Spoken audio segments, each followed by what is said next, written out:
Deflation in an economy occurs when there is negative inflation. Don't get confused by that in an exam.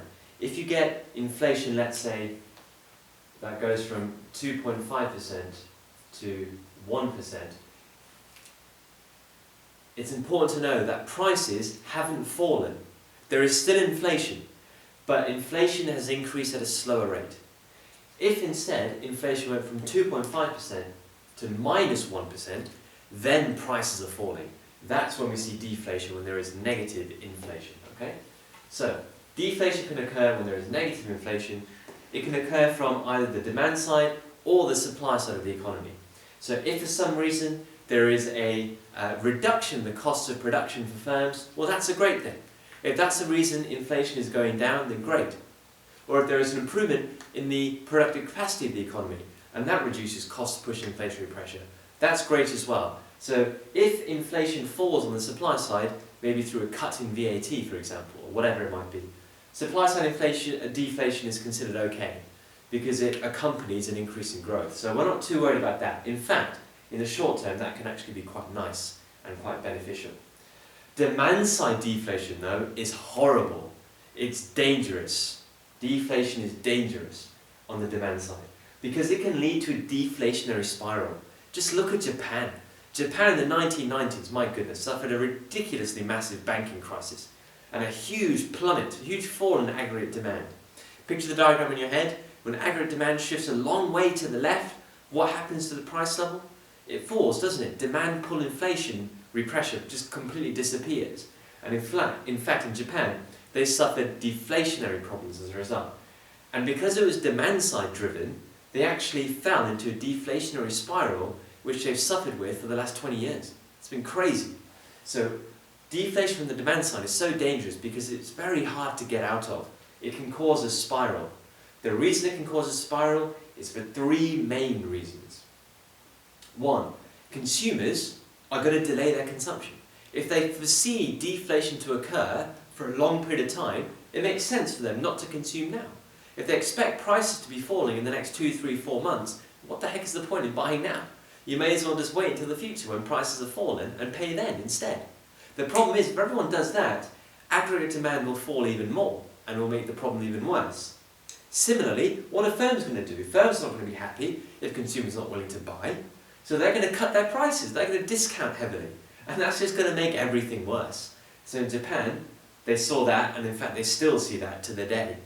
So that's a big problem. Consumers delay consumption, that just makes things worse. The second point is very poignant, very relevant as well. Deflation reduces the power of interest rates, reduces their effect. So interest rates, we know, can't fall below 0%. But even if they were 0%, right, the real interest rate would always be positive when there is deflation.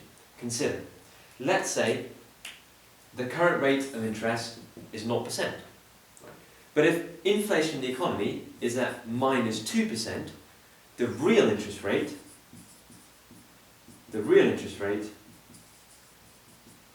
is actually positive 2%.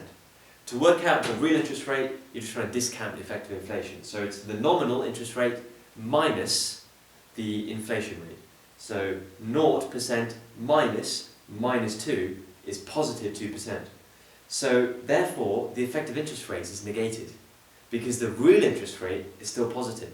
So what's that going to do? That's going to incentivize saving, isn't it? So even though the nominal interest rate is 0, the real interest rate is at 2%, you still get a reward on your saving. Your money, if you plonk it in a bank, over time, its real value will still increase. So in that sense, people are more incentivized to save that money and not to borrow money because the real interest rate is still positive. So in that sense, deflation reduces the effect of interest rates.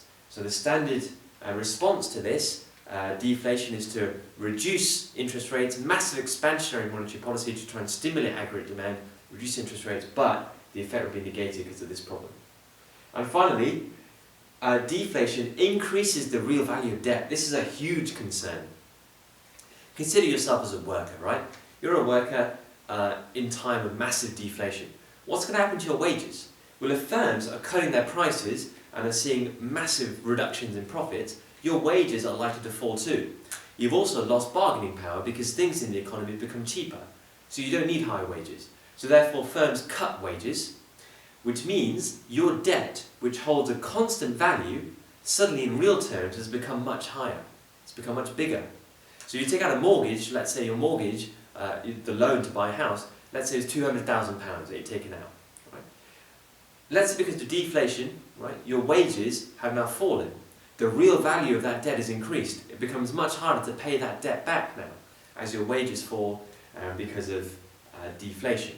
So the real value of debt increases when there is deflation, which makes borrowing, the incentive of borrowing just disappears, because when you borrow money you just rack up debt and that debt just increases in value and becomes harder to pay back, so people don't want to borrow money. And for people with lots of debt, it makes it very hard to pay it back. So therefore you can expect there to be even more saving in the economy and even less consumption, even less borrowing. So, oh dear, if you have deflation on the demand side, it's horrible. It is just awful if it's long term, like it has been in Japan. These three things are deadly, and Japan unfortunately suffers from every single one. So yeah, that's a great way to evaluate in an exam. Supply side, not so much of an issue. Demand side, oh, awful. We don't want to see it again. It's dangerous. Hope that helps. See you next time. Thank you.